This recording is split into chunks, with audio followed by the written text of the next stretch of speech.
And we're back with Rings of Power, this time Season 2, Episode 4. Yes, after this we're officially halfway through this second season. And let's just say, I am really enjoying this first season, well, this second season so far. Because even last episode made me feel so many emotions. Like pure joy for a second at seeing Aronde return. Sadness at Bronwyn dying off screen, complete total anger at Aarion and the whole situation in Numenor, and then total fear at the spider cave with Isildur. So yeah, this has got me experiencing a lot of different emotions. And we can only guess where this episode is going to take us, and honestly I don't want to wait very long, so let's just get into Season 2, Episode 4 of Lord of the Rings, Rings of Power, Season 2, Episode 4, starting right now. Okay, so since Rings of Power is unfortunately a Patreon exclusive series, there will be no reaction this video. Instead you'll be getting the after episode review. But for any of you who want a slight glimpse into what you're missing over on the Patreon, here's a few clips.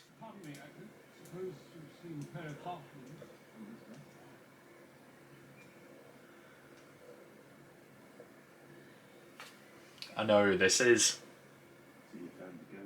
Where'd you not come from? What kind of hair is that? Back in the Withy, where little folk used to call him Bombadil. Tom Bombadil. There we go. Don't you know my name? Yeah? Don't answer that. Don't answer that. I don't want a definite answer to what he is. And I am old. Eldest. That's what I am. The Eldest, yep. A very old character is Tom Bombadil. Okay, so back to the video. Me like that song and me like this episode. Let me rank. Oh wait, it's going to the top. Of course it is. Every episode of this season has just gone better and better and better. But then again, that was also the case with last season as well. Every episode just got better until we had the peak episode, episode 6, and then it was hard to top after that because the battle was just so cool. I wonder if this season is going to be even better. And you know what? For the first time this season, we didn't see Sauron. We didn't see Celebrimbor. We didn't see Gil-galad either, I don't think. I think we didn't see Gil-galad last episode either. But yeah, so we didn't see the Númenórean stuff either. So we caught back up with Galadriel and Elrond, as well as Nori, Poppy and the Stranger. So which story should I go with first? And we didn't see the dwarves this episode either. You know what? I'll go with, well, it wasn't the first one to show up in this episode, but it was the first note I took. Was stuff to do with the Stranger and the Nori and Poppy stuff. So we'll deal with the Nori and Poppy stuff first, because it feels like we've deviated the two things now, even though they're in the same place and they're linked to each other. It feels like Nori and Poppy are on their own thing at the moment, where we met Merrimack and the Stores. The Stores, whatever they call themselves, yeah. But basically, their way of living is different to the Harfoots, where they live in a singular place. They live in a singular place. It is in the desert, so it's different than the Shire, but it's very reminiscent of the Shire as well. They're living in the ground, in holes in the terrain. They're living inside the hills. It is how the hobbits live, just in a different environment. And apparently they had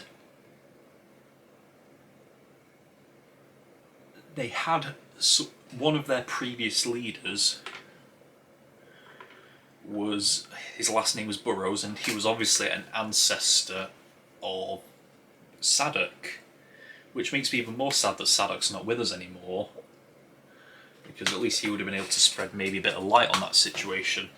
But yeah, he's not here now, and so yeah, it seems like Sadok's ancestor never found what he was looking for, and then the group that he took with him while searching, they just kept doing what they were doing and just kept wandering about the place looking for a place. Well, they didn't even bother looking for a place to live. They just kept wandering, and they never bothered bothered planting themselves anywhere.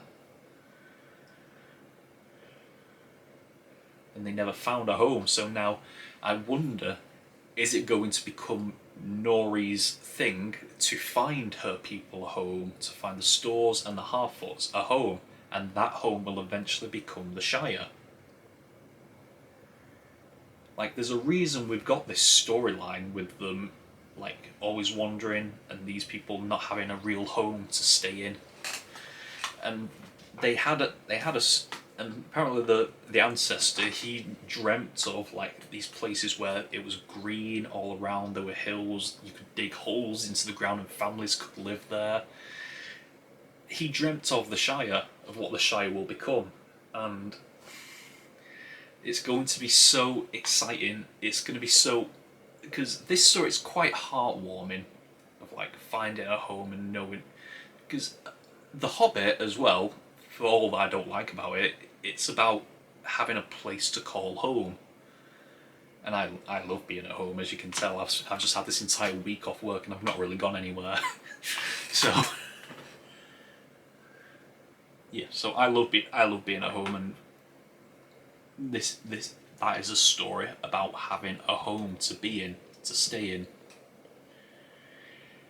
And it's obviously, the story's going to progress to the point, because what I like about this show, a lot of people may not like it, but because it doesn't have like, oh, we don't like it because the Harfoots are not in the Shire and they're not called hobbits. Oh, I don't like Galadriel because she's all this headstrong person. She's always going into battle, where in Lord of the Rings she wasn't that. The reason I like this show is because it's leading to that. Like, I'm not entirely hating... well, I don't like Galadriel, but I'm not entirely hating her, because I'm waiting for a point when she realises that she can't be involved anymore, because she wasn't really involved in the Lord of the Rings. And because she's trying to be involved all the time now, there's eventually going to come a point where she realises she can't be.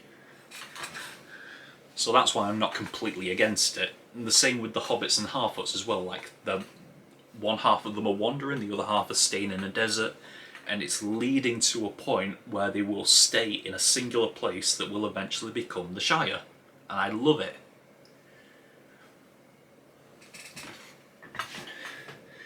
But it seems they have some sort... well, I won't say an association, but they know of the Dark Wizard, and they know of these...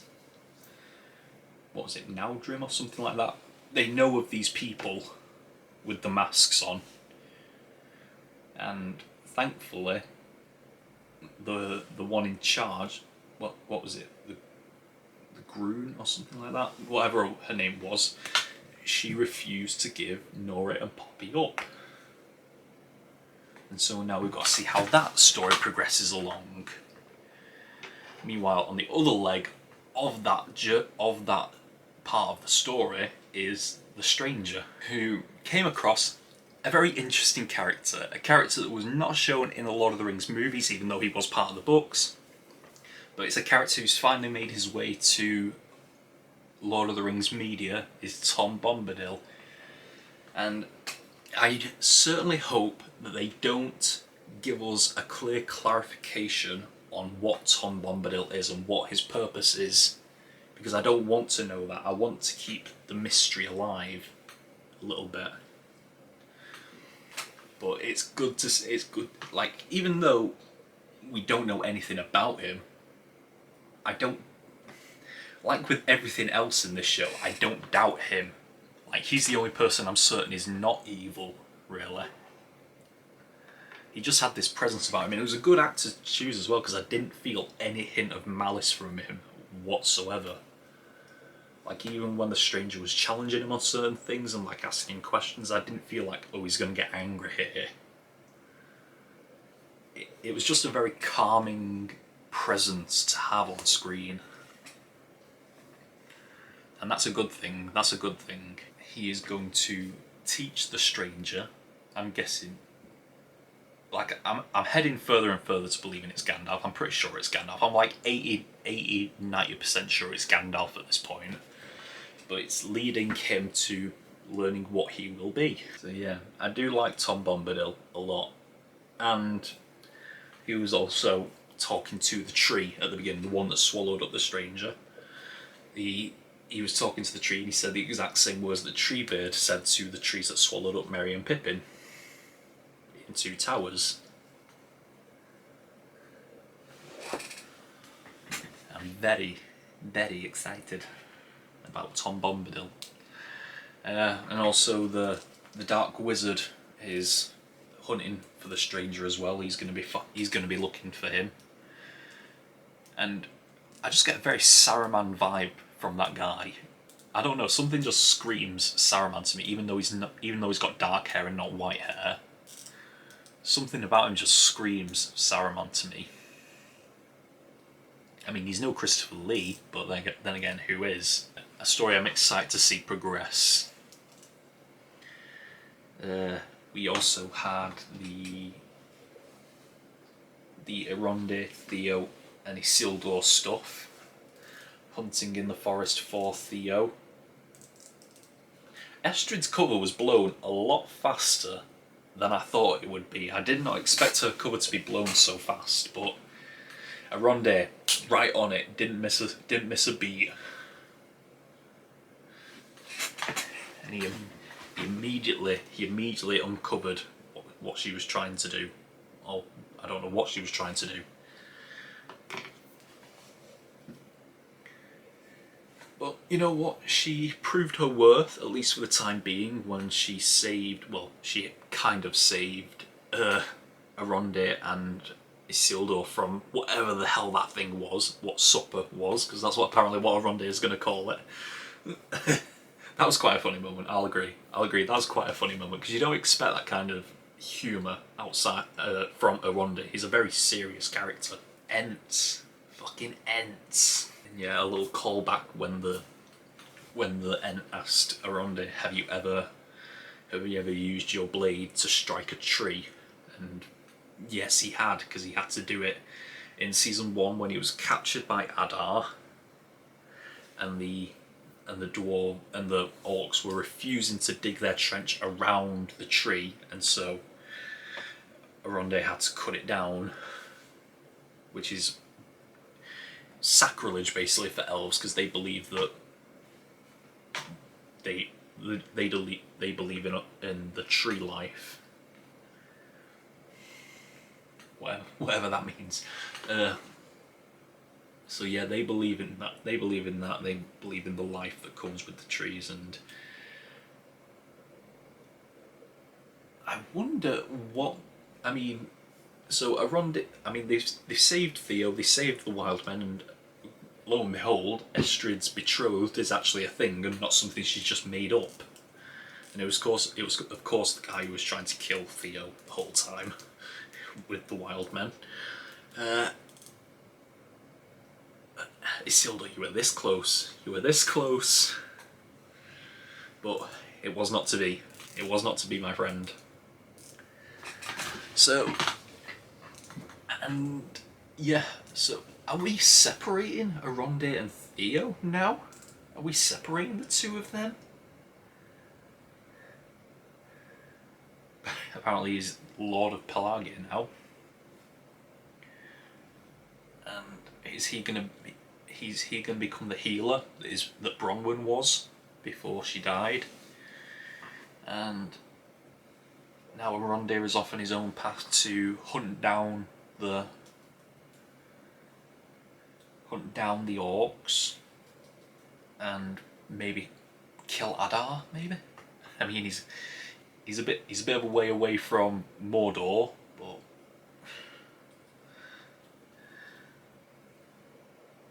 yeah. So Eronde is on his own path now. Will he still be going with Isildur, I wonder? I do wonder where Eronde's path goes from here. I'm interested to see where it goes. I'm interested to see where all the stories go. I'm interested in every storyline that's going on in the show right now.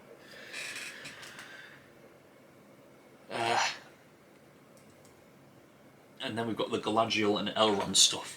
I'm so in doubt about whether to trust those rings or not, because yes, like, yes, I still have my doubts because Sauron was part of their making. And then... But then it did show Galadriel the visions of the Barrow Wights.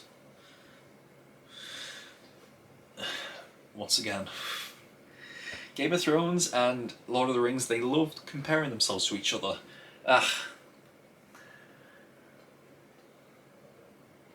So yeah, it did show her the vision of the Barrow Wights, so it is giving her visions of like what to avoid. And still, Elrond he absolutely refuses to acknowledge the good that they can do, which Círdan did warn him about a few episodes ago.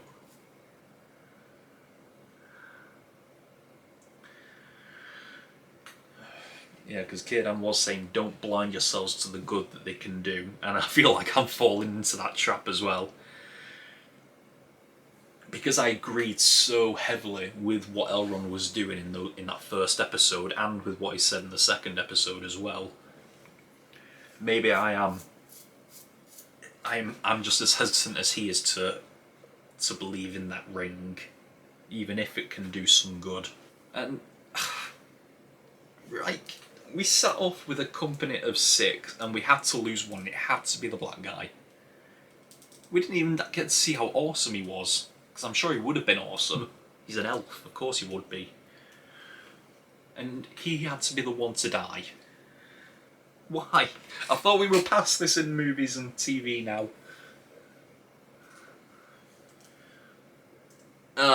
Mate. So, yeah, we've lost one of the company already. We almost lost a second one when they reached the giant orc host, which is heading to Eregion. They're heading off to siege Eregion, and that is where Sauron is. I wonder if this is part of his plan as well, like just playing them against each other. Like, he knows the orcs are coming and that the elves will defend Eregion, and he's just pitting Adar and the elves against each other.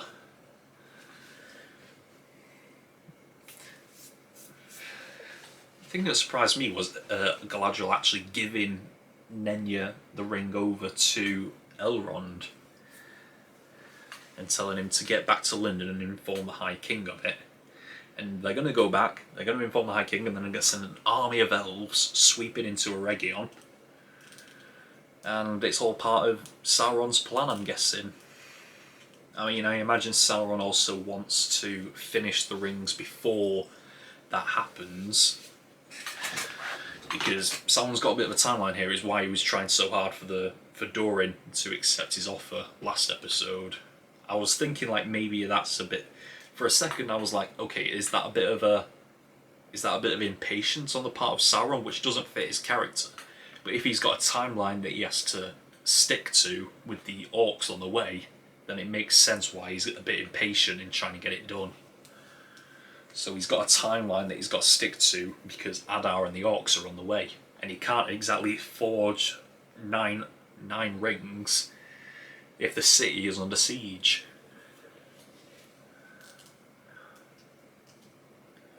So, But Galadriel ended up having to face off against the orcs, got herself captured, and face to face with Adar once again. I'm excited for those two to have a one-on-one conversation now. She knows that Halbrand is Sauron, and he had a talk with Halbrand earlier this season, the first episode. So she's going to drop that bomb onto him, and he's going to be pissed. Woo! And can I say, the action in this show is just fucking phenomenal. The moves by the elves, the moves by Galadriel in this fight, that final scene. Ooh! I'm going to be watching people's reactions to this episode. But I don't have a lot of time because I've got 20 minutes before I was supposed to record the next episode. So yeah, I'm going to end it here. This was an awesome episode. I hope next week can up the ante a little bit, because every episode has done that so far. I'm interested to see what happens. So yeah, that's going to be it for me. Until next time, that is all we've got for this episode of Rings of Power. Until next time, we are over and out. Bye!